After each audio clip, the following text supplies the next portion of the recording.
and I'm back. So, I'm back, guys. So, andito na naman po ako.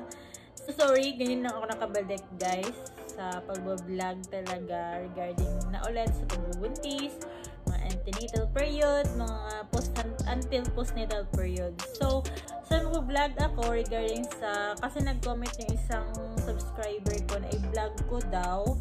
Wait lang, her name is at Mayubalba 6444, sorry. So sabi niya dito, vlog niya din naman po minsan kung anong dapat na bawal gawin kapag mahinang kapit ni baby. 2 months pregnant po ako at mahinga daw po kapit ni baby ko, kaya ang nag-spotting ako. So tigway po.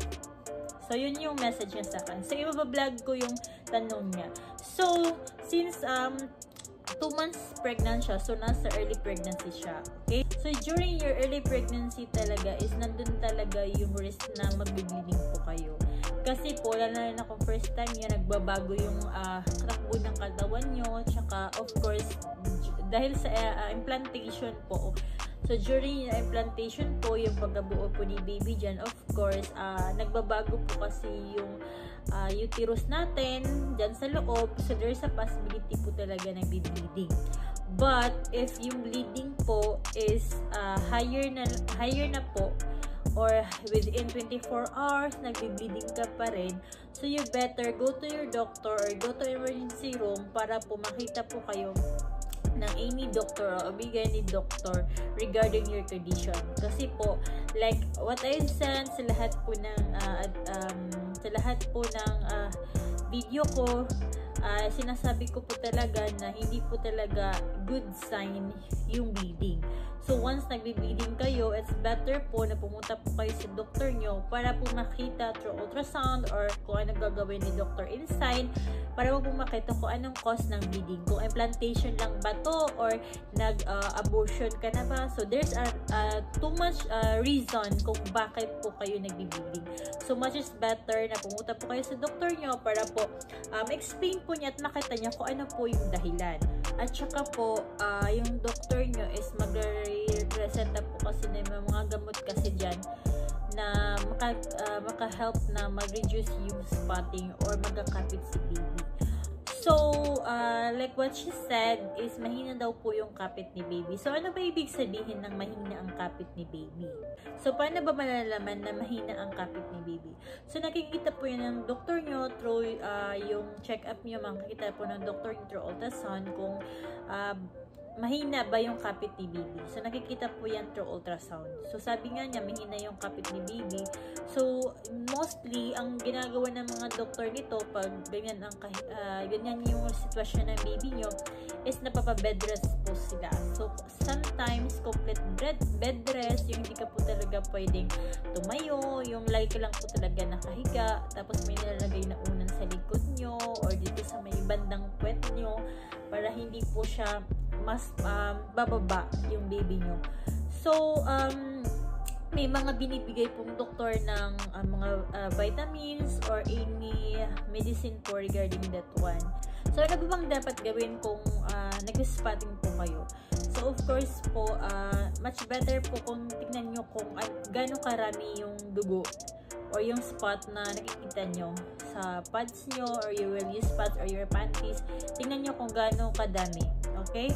Another thing is tingnan nyo kung ano ang kulay. Okay?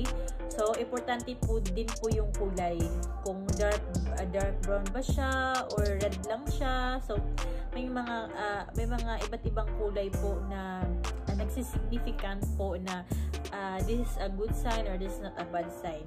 So, like what I said kanina po, marami po talagang dahilan or causes kung bakit po nagkakaroon kayo ng spotting.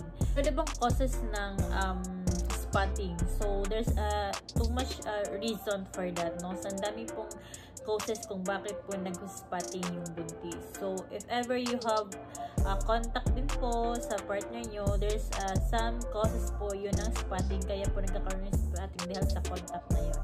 Another thing, guys, is yung nag-hormonal changes kayo.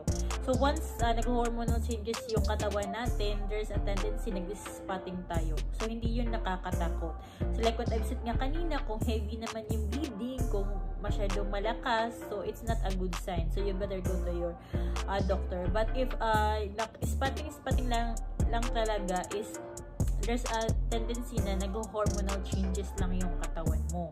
Like what I've said kanina, dahil sa implantation sa loob, yung uterus natin, kasi may baby na, so nag-iibal din, so there's a tendency nag-spotting din siya. Ang nakakatakot lang kasi pag some bleeding kasi may lead to serious problem na talaga. So there's a tendency pag mga spotting na heavy spotting is ang reason na pala nun is meron kang ectopic pregnancy, ganon, meron kang nagme-miscarriage ka na pala. That's why I told you na if heavy, so you will check if gano'ng kadami, anong kulay, ganon. But napaka-importante po ito para malaman po natin kung ano po talaga yung dahilan ng pag-i-spotting nyo. Kaya sinasabi ko sa inyo guys, much better talaga na if may nararamdaman kayong spotting or bleeding, you better go to your doctor para po talaga malaman kung ano pong dahilan. Kasi there's a tendency din po talaga kasi through ultrasound, makikita niya doon there's a problem with your placenta. Yung placenta nasa unahan or nasa there's a opening ng cervix nyo. Doon yung placenta nyo. So it may cause talaga bleeding pag nauna yung placenta. So, mga nire-recommend ng mga doktor dito or kahit sa amin mga obstetrician or midwife, pag nalaman namin na nauna yung placenta, so, ini-encourage namin talaga is rest lang talaga. Sometimes, bed rest talaga ang pinaka-importante dito.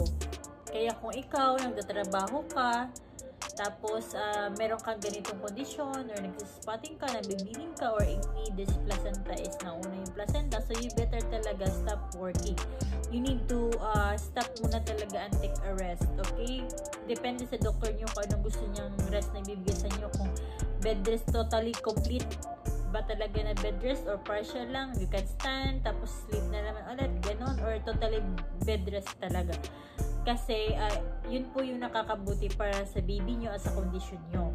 So another thing is yung doctor nyo is like what I've said, magpe-prescribe ng medicine na pampakapit or pampastop ng bleeding.